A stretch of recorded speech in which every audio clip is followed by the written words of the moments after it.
오늘은 감사합니다라는 제목을 가지고 함께 은혜를 나누겠습니다. 우리 감사절 기간입니다. 우리 앞뒤 바라보시면서 한번 인사했으면 좋겠습니다. 하나님 감사합니다. 한번 고백했으면 좋겠습니다. 예, 좌우 바라보시면서 감사합니다. 감사합니다. 예. 제가 감기가 좀 걸려서 좀 목소리가 원래 안 좋았지만 오늘 더 안 좋은 점 양해해 주시기 바랍니다. 저 옆에 가까이 오지 마세요. 최대한 침을 오늘 안 튀기도록 하겠습니다. 네, 감사절입니다. 네, 이 감사라는 주제에 대해서 설교를 하면서 서론에서 한번 두 가지를 짚고 넘어갔으면 좋겠습니다. 첫 번째는 상황이라는 것입니다. 감사합니다. 이 말을 하고 이 말을 들을 때는 어떤 상황이 존재하는 것이죠. 예를 들어 제 아내를 소개시켜 주었던 그 주선자죠. 그 중매자에게 제가 그 없는 형편에 그때 당시 전도사 사례비 30만 원 받고 있었는데 정장 한 벌을 해준 적이 있습니다. 그러니까 그 상황이 연출되는 것이죠. 그래서 감사해서 주는 사람도 감사하고 또 정장을 받는 사람도 감사합니다. 근데 우리는 지금 아무것도 주거니 받거니 하지 않았거든요. 지금 받으셨습니까? 안 받으셨습니다. 우리 감사합니다. 이게 자발적으로 안 나와요. 우리 성도님들 표정이 안 좋습니다. 근데 여기서 맛있는 거라도 좀 주고 용돈이라도 좀 주고 그렇게 해서 감사합니다 이랬을 때 무엇을 받았다? 그럼 우리가 자연 발생적으로 감사합니다 이런 말이 그냥 나옵니다.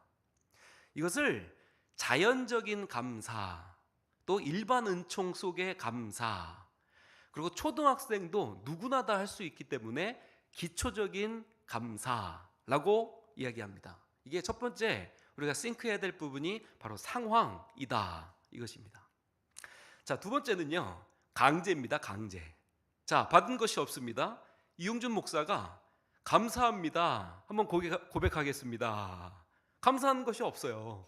그러니까 우리가 표정이 다 어그러지면서도 여기서 하라고 하니까 감사합니다. 무엇을 감사하죠? 받은 게 없습니다. 그러니까 이건 강제거든요. 1년에 한 번씩 감사절이 돌아옵니다. 우리 감사절기를 어떻게 보내셨는지 모르겠습니다. 받은 것이 풍족하십니까? 올해 잘 되셨어요? 선물을 받으셨습니까? 용돈을 받으셨어요? 통장 잔고가 넘쳐나십니까? 자녀가 잘 되셨어요?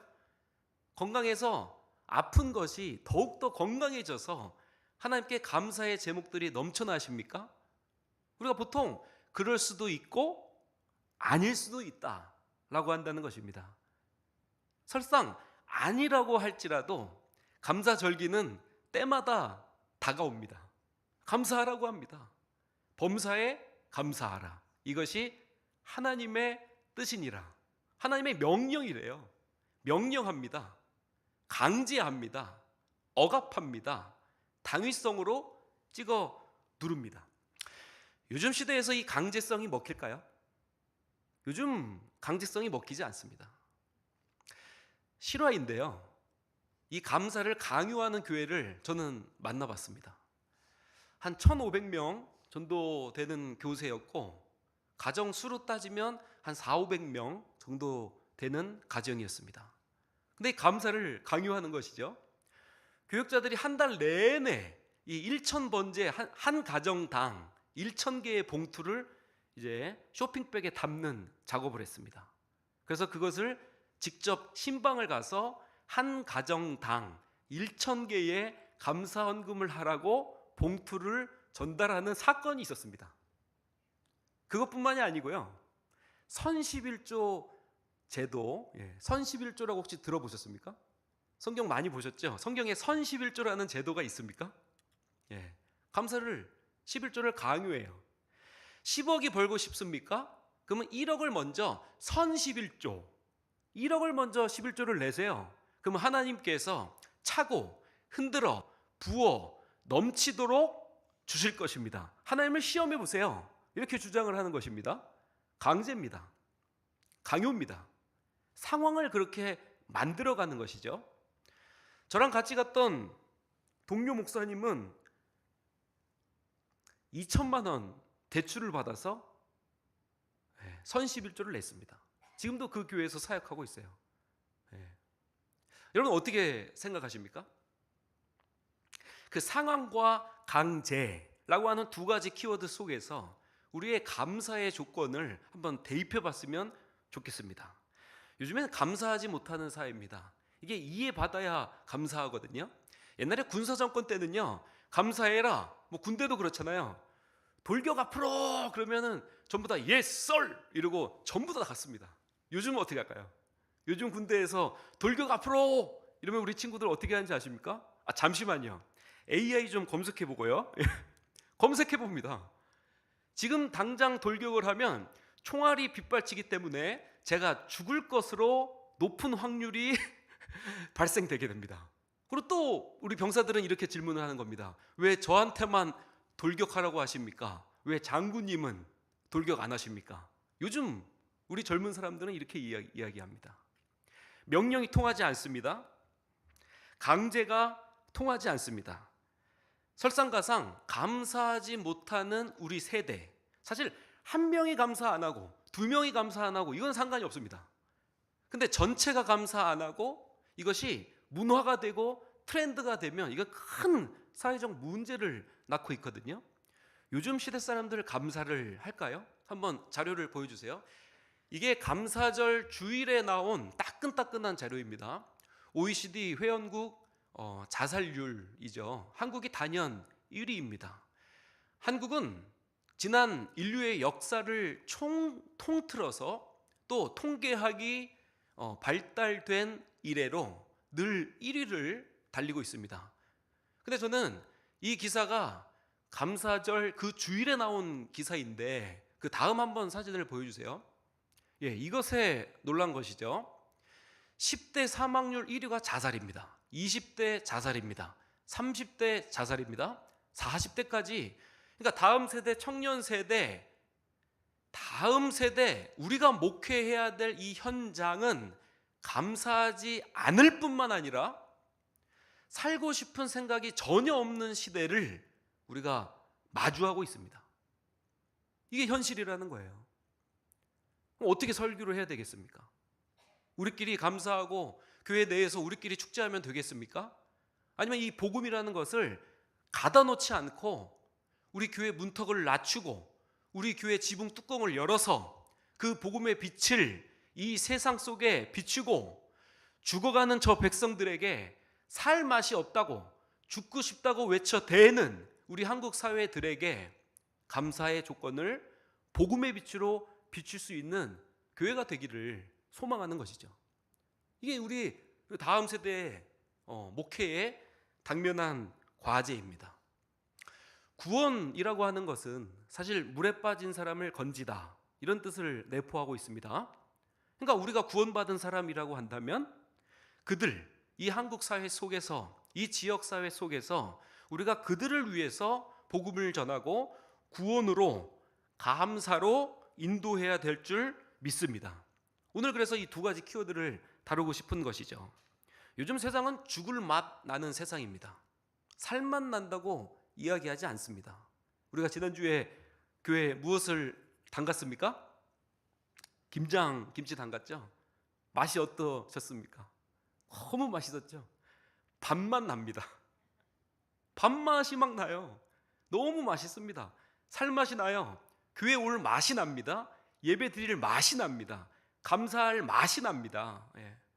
그게 하나님의 말씀을 만난 자, 하나님께서 부어주시는 그 상황과 강제, 그것을 뛰어넘어 하나님을 만난 우리들이 감사, 감동, 감탄, 감격해서 그야말로 네 가지 원리로 감사의 원리를 올려드리는 우리가 되기를 소망하는 것이죠.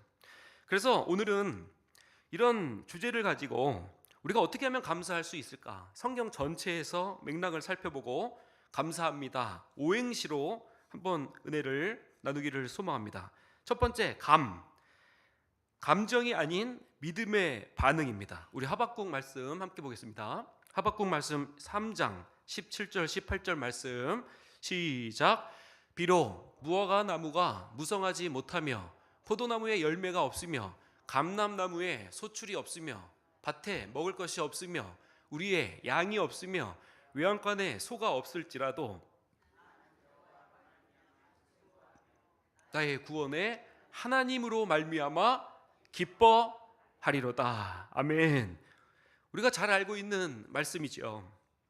근데 우리가 이 감정에 쌓여서 자칫 믿음을 바라보지 못하고 이 감정에 사로잡혀서 우리가 감사하지 못할 때가 있습니다. 우리가 이런 경우를 얻게 된다면 우리도 입시가 떨어지고 직장에서 떨어지고 건강도 떨어지고 통장 잔고도 떨어지고 우리 청년 세대는 연애할 사람도 없고 결혼도 점점 늦어지고 이런 상황에서 감정적으로 우리의 안정과 우리의 소유와 그런 밀접한 상관관계를 가지고 우리가 감사할 수 있는가라고 한다는 것입니다. 근데 하박국 이 선지자는 무엇을 이야기하고 계십니까? 나는 누구를 말미암아 즐거워한다고 말씀하고 계시죠? 여호와를 말미암아 즐거워하며 나의 구원에 하나님으로 말미암아 기뻐하리로다. 그 상황과 안정과 나의 소유와 상관없이 주님 한 분만으로 기뻐하고 있습니다. 그래서 감사는 상황이나 결과가 아니라 하나님을 향한 믿음의 반응인 줄 믿습니다. 그래서 이 본문을 주의하면서 칼빈 목사님은 이렇게 설명하고 있습니다. 감사는 보이지 않는 믿음을 미리 맛보는 영적 감각이다. 이렇게 설명하고 있습니다. 감사는 보이지 않는 현실보다 보이지 않는 하나님을 신뢰할 때 감사가 나오게 될 줄 믿습니다. 근데 왜 우리가 감사를 못할까요? 감사를 누가 그토록 감사하지 못하게 막고 있는 것일까요? 감사하지 못하게 우리의 삶이 살맛나지 못하게 가장 우리를 강력하게 막고 있는 존재, 바로 영적 전쟁, 마귀 사탄 아니겠습니까? 그러니까 마귀 사탄이 우리를 감사하지 못하도록 그 영적 전쟁에서 최전방에서 우리를 막고 있는 것입니다. 그러니까 영적 전쟁의 이 첫 선방을 통해서 우리가 이것이 감정이 아닌 믿음의 반응으로 말씀 앞에 섰을 때 우리가 감사가 나올 수 있다라고 한다는 것이죠. 자, 감사합니다. 두 번째, 사는 사소한 은혜를 잊지 않는 충성입니다. 우리 누가복음 16장 말씀 함께 보겠습니다. 누가복음 16장 10절 말씀인데요. 시작. 지극히 작은 것에 충성된 자는 큰 것에도 충성되고 지극히 작은 것에 불의한 자는 큰 것에도 불의하느니라. 이 말씀을 오늘 키워드로 제가 한번 의역해 드릴게요. 지극히 작은 것에 감사한 자는 큰 것에도 감사하고 지극히 작은 것에 불평한 자는 큰 것에도 불평한다. 이렇게 설명을 하고 있는 것이죠. 우리는 크기를 참 중요하게 생각합니다. 큰 게 좋습니다. 많은 게 좋습니다. 많은 소유가 좋습니다. 우리가 물량주의 또 자본주의라고 하는 이 세상 속에서 살아가고 있기 때문이죠. 제가 이 말씀을 보면서 그 사소한 은혜를 잃어버린 것이 한 20년 전에 처음으로 전도사 사역할 때 그때가 생각이 나더라고요. 처음으로 이제 전도사 사역을 나갔습니다. 근데 부장님이 명절마다 그 당시 큰 돈이죠. 20만 원을 이제 상품권으로 챙겨주시는 거예요. 20만 원씩. 너무 감사했습니다. 근데 어느 날 그 부장님이 그러시는 거예요. 다른 전도사님들도 형편이 너무 안 좋으니까 유치부 전도사님, 유초등부 전도사님, 중고등부 전도사님, 청년부 전도사님 4명한테 저한테 주던 20만 원을 4등분해서 5만 원씩 쪼개서 주겠다고 그렇게 말씀하신 겁니다. 제가 얼마나 그렇게 섭섭하던지요. 아니 저한테 우리 부장님이면 나만 챙겨주지 다른 사람 다른 부장님인데 왜 다른 교육자들을 챙겨주나. 이게 엄청나게 섭섭했거든요. 이게 섭섭마귀가 그럴 때 들어오는 거죠. 우리가 큰 거 좋아합니다. 많은 액수 좋아합니다. 근데 20만 원 받다가 5만 원으로 줄어드니까 거기에 사로잡히게 되는 것이죠. 사소한 것 관심 없습니다. 이게 사소잖아요. 작을 사, 적을 소입니다. 작은 것 우리들은 관심이 없습니다. 근데 하나님께서는요, 시편 103편 2절에 모든 은택을 잊지 말라고 말씀하십니다. 우리 시편 103편 2절 말씀 함께 보겠습니다. 시작. 내 영혼아 여호와를 송축하며 그 모든 은택을 잊지 말지어다. 모든 은택이거든요. 작은 은택도 큰 은택도 잊지 말라고 시편의 기자는 명령하고 있습니다. 근데 이 명령을 누구에게 하는 것이죠? 우리는 보통 집에 가서 배우자에게 명령하죠. 내가 이렇게 밥 차려줬으면 나에게 감사해라. 그럼 남편들은 뭐라고 합니까? 평생 내가 밖에 나가서 돈 벌어다 줬으니까 나한테 감사해라. 우리가 이 대상을 항상 타인을 향해 있거든요. 근데 시편 기자는 나에게 명령합니다. 내 영혼아 여호와를 송축하며 모든 은택을 잊지 말지어다. 이렇게 고백을 하는 것이죠. 잊지 말라고 이야기합니다. 우리가 감사 생활을 얼마나 하지 못하면 이 현대 기독교 사회에서 감사 절기를 지키겠습니까? 사실 성경 처음부터 성경 끝까지를 보면요, 한번 생각해 봤으면 좋겠어요. 무슨 절기가 가장 중요하다고 생각하십니까? 성경 처음부터 끝까지 이 사건을 늘 말씀하시면서 이것을 통해서 너희는 내가 너희의 여호와 하나님인 줄 알리라, 이 말씀을 계속하고 계시거든요. 반복적으로 구약이든 신약이든. 단연코 출애굽 사건입니다. 유월절이죠. 구약시대에 1년에 한 번 지성소를 들어갈 수 있는 대속죄일이 있었습니다. 현대 기독교는 그거 지키지 않거든요. 굉장히 중요한 날이잖아요. 지금 우리는 예수 그리스도를 기념해서 지킵니다. 이제 성탄의 각 부서 우리 찬양 준비하고 있는데요, 성탄절 오신 예수님이죠. 또 부활절 나를 위해서 죽어주시고 그 부활하신 부활의 예수 그리스도. 근데 이 감사절기가 딱 들어가 있거든요. 얼마나 감사가 중요하면 이것을 잊지 말고 기억하라고 우리에게 감사라고 하는 예수 그리스도의 브릿지 역할을 주신 줄 믿습니다. 이것은 기억을 소환하는 행위인 것이죠. 그래서 이 본문을 설명하면서 조나단 에즈워즈 목사님은 이렇게 이야기하고 있습니다. 감사는 사소한 은혜의 향기이며 감사라는 사소한 향기가 없으면 그 은혜는 죽은 꽃과 같다. 이렇게 표현하고 있습니다. 한번 싱크해 봤으면 좋겠습니다. 제일 사소한 것, 하나님의 이 창조물 중에 제일 사소한 것 뭐라고 생각하세요? 제일 사소한 것, 공기라고 저는 생각합니다. 공기는 눈에 보이지도 않잖아요. 근데 우리가 이 공기가 늘 있다는 것에 항상 감동해서 감사해서 예물을 드리고 이렇게 나오지는 않습니다. 이 사소한 것, 우리에게 생명을 주시고 우리에게 호흡을 주시고 우리에게 삶을 주신 그 하나님, 그 사소한 은혜를 잊지 않았을 때 우리가 감사가 회복될 줄 믿습니다. 그래서 감사는 큰 일보다 작은 일에서 시작되는 것입니다. 사소한 것을 잊지 않고 기억하는 것이 바로 감사인 것이죠. 자, 세 번째, 감사합니다에서 합입니다. 합력하여 선을 이루시는 하나님을 바라볼 때 우리는 비로소 감사할 수 있습니다. 우리 로마서 8장 28절 말씀 함께 보겠습니다. 시작. 우리가 알거니와 하나님을 사랑하는 자 곧 그의 뜻대로 부르심을 입은 자들에게는 모든 것이 합력하여 선을 이루느니라. 아멘. 합력하여 선을 이룬다고 말씀하고 계십니다. 사실 우리 현실을 보면요, 감사가 잘 안 나오거든요. 아까 제가 이 기사를 감사절 그 주일 저녁에 본 기사라고 말씀을 드렸죠. 주일에 제 동료 형이죠. 동료지만 형인데요, 목사님 한 분한테 사실 전화가 왔습니다. 이용준 목사, 교회 한번 맡아볼 생각 없어? 이런 전화였습니다. 그러니까 코로나 끝나고 개척을 했는데 개척이 요즘에 쉽습니까? 개척할 때 온갖 대출, 친지들, 가족들 전부 다 돈 빌려가지고 1억 5천 가지고 모든 이런 거 집기료 다 사고 개척을 했는데 버티다 이제 3년 만에 그 빚이 불어나게 된 것이죠. 그래서 1억 5천 정도 빚을 지고 교회를 이제 못할 그럴 상황까지 놓여지게 된 것이죠. 그래서 이용준 목사, 교회 맡아볼 생각 없어? 이 전화를 하는데 이게 감사절이잖아요. 이게 참 쉽지 않더라고요. 내가 하나님의 일을 한다? 내가 예배자로 바로 선다? 이 새벽의 자리, 이 수요 예배의 자리, 내가 하나님을 섬기는 사람이다? 그런데 우리들에게 심지어 목사라고 할지라도 이게 쉽지 않거든요.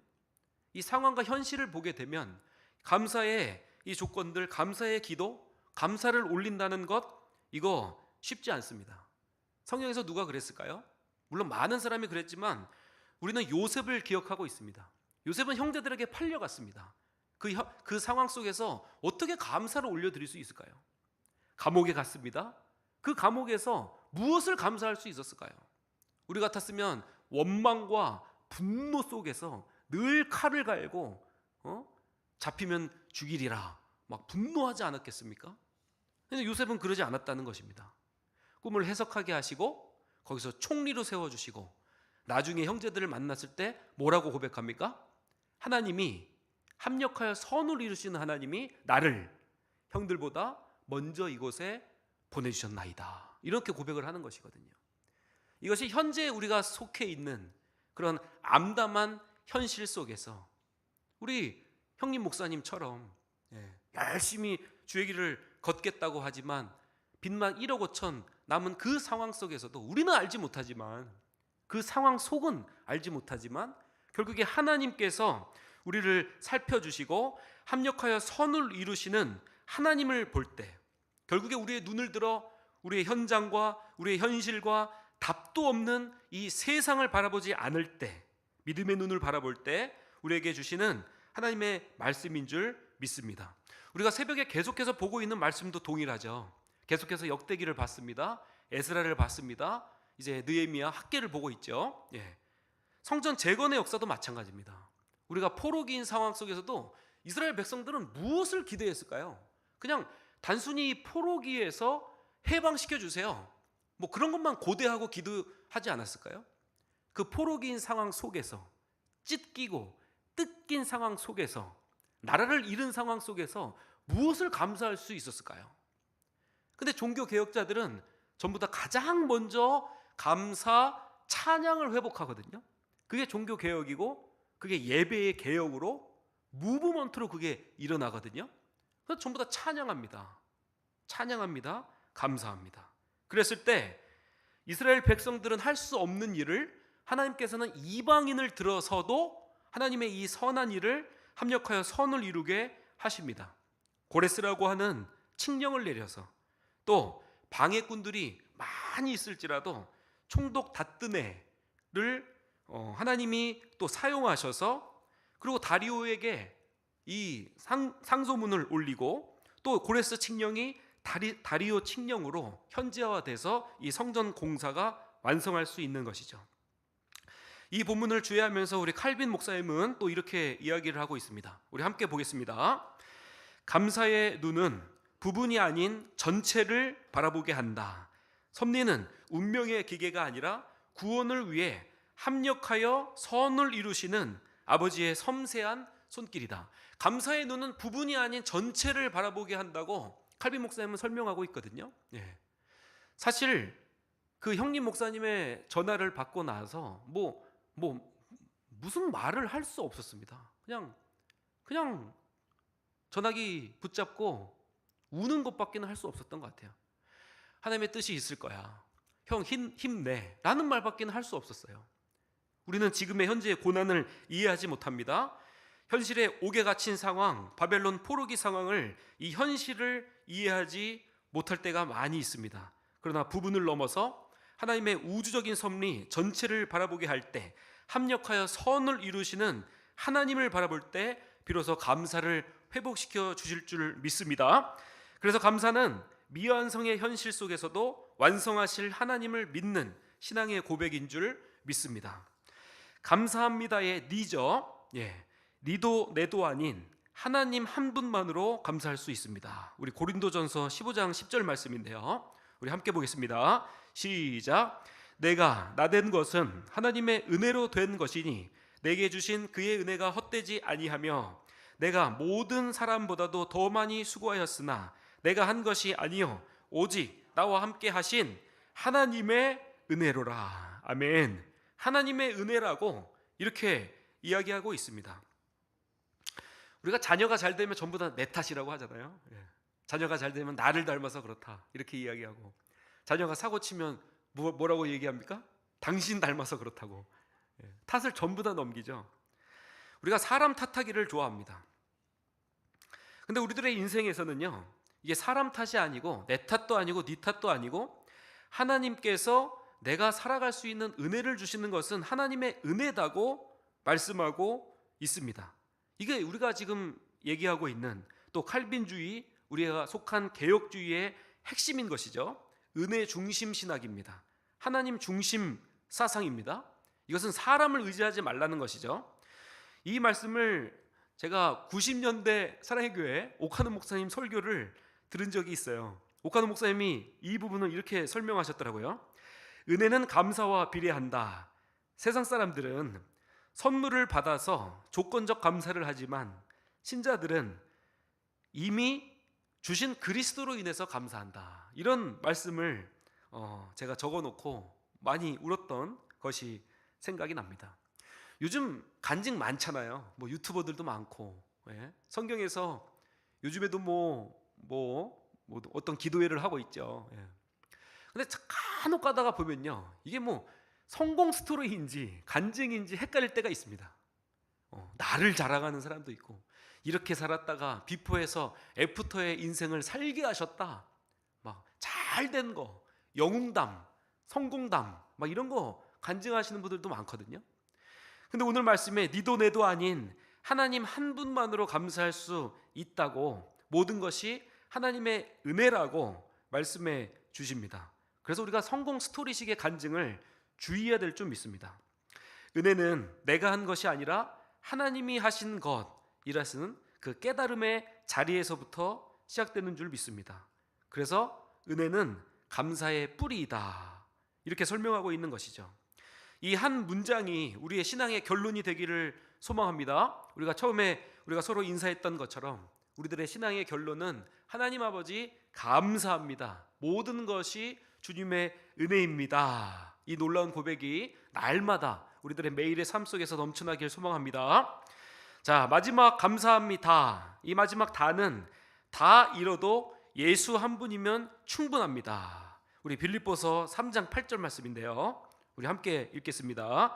시작. 또한 모든 것을 해로 여김은 내 주 그리스도를 예수를 아는 지식이 가장 고상하기 때문이라. 내가 그를 위하여 모든 것을 잃어버리고 배설물로 여김은 그리스도를 얻고자 함이라. 아멘. 사도 바울은 모든 것을 잃어버렸습니다. 그리고 그리스도를 얻었습니다. 그것이 모든 것을 얻게 되는 계기가 되었습니다. 무엇을 잃었을까요? 한 6가지 형태를 잃어버리게 되는데요. 첫 번째는 종교적 지위를 잃어버렸습니다. 사도 바울은 가멜리엘 제자였죠. 바리새인 중에서도 초엘리트였습니다. 이 모든 삶을 잃어버리고 배교자, 이단으로 낙인 찍혔습니다. 사회적 지위도 잃어버렸습니다. 존경받는 율법 교사에서 사회에서 추방된 자로 모든 것이 잃어버리게 된 것이죠. 경제적인 상태도 잃어버렸습니다. 안정적인 후원과 지위를 보장받았던 사도 바울, 그러나 천막을 만들면서 생계를 유지하게 됩니다. 배고픔, 헐벗음, 가난 속에서 일평생을 살게 됩니다. 신체적도 다 잃어버리게 되는 것이죠. 건강하고 강건한 삶에서 고문으로, 채찍으로, 돌에 맞고 육체의 가시로 그의 육신도 잃어버린 삶이 되어버렸습니다. 동료 관계도 마찬가지죠. 산헤드린, 또 동료 바리새인 모두 다 잃어버리고 평생을 배신과 의심 속에서 살아가게 됩니다. 미래도 잃어버렸습니다. 종교 지도자로서 출세를 보장받았죠. 오늘 어떤 기사를 또 봤는데, 우리나라에서 제일 큰 교회죠. 거기 또 담임 목사님이 또 누가 됐다는 기사를 봤는데요. 뭐 그런 거 아니겠습니까? 사도 바울 그냥 가만히 있었으면요, 뭐 모르긴 몰라도 가장 큰 교회를 보장받을 수 있는 미래가 있었지 않았겠습니까? 이 모든 것을 잃어버리고 결국 사도 바울은 어떤 길을 가게 되는 것이죠? 순교자의 삶, 십자가의 길을 걷게 되는 것입니다. 이 모든 것을 다 잃어버려도 예수 한 분이면 충분하다. 사도 바울은 이렇게 고백하고 있습니다. 감사의 완성은 그래서 예수님 한 분만으로 만족하는 신앙이 되어야 할 줄 믿습니다. 우리 토마스 왓슨 선교사님은 또 이 본문을 설교하면서 이렇게 이야기를 하고 있습니다. 우리 유명한 말인데요. 한번 띄워주시고 읽겠습니다. 감사는 그리스도를 소유한 자의 언어이며 불평은 하나님을 모르는 자의 언어이다. 이 말 많이 들어보셨을 텐데요. 감사는 그리스도를 소유한 자의 언어래요. 우리가 이번 주 감사 절기인데요. 아직도 이 강단에 감사 이게 내려가지도 않은 상태인데요. 한번 점검해 봤으면 좋겠습니다. 감사는 그리스도를 소유한 자의 언어래요. 우리들의 이 언어 생활, 이 감사 생활, 우리들의 입술의 고백이 감사로 넘쳐나고 계십니까? 아니면 여전히 불평, 불만으로 가득 차 계십니까? 인생의 진짜 부유는 하나님이 내 편이라는 사실이죠. 그냥 내 편도 아니고 어떻게 해요? 죽기까지, 오신 예수님이 죽어주시기까지 내 편이 되어주신 사실, 거기에 우리의 은혜의 포인트가 있는 줄 믿습니다. 그래서 감사는 소유의 결과가 아니라 그리스도의 동행의 열매인 것이죠. 예수님 한 분만으로 충분합니다. 이 고백이 우리들의 평생의 감사의 고백이 되어야 할 줄 믿습니다. 말씀을 정리하겠습니다. 오늘 감사합니다라는 이 오행시를 가지고 함께 말씀을 나눴는데요. 한번 운을 띄워주시면 한번 같이 정리를 한번 해볼게요. 감사합니다. 시작. 감정이 아닌 믿음의 반응입니다. 사소한 은혜라도 잊지 않을 때 감사할 수 있습니다. 합력하여 선을 이루시는 하나님의 섭리 때문에 감사할 수 있습니다. 니도 내도 아닌 하나님 때문에 감사할 수 있습니다. 마지막 다 잃어도 예수 한 분이면 충분합니다. 오늘 이렇게 오행시를 드렸는데 우리들의 인생에서 이런 고백이 계속해서 나왔으면 좋겠습니다. 감사 절기만이 아니라 매일의 감사, 매 시의 감사, 또 매 분의 감사, 매 초의 감사가 될 수 있는 저와 우리 모두가 되시길 주님의 이름으로 간절히 소망을 드리겠습니다.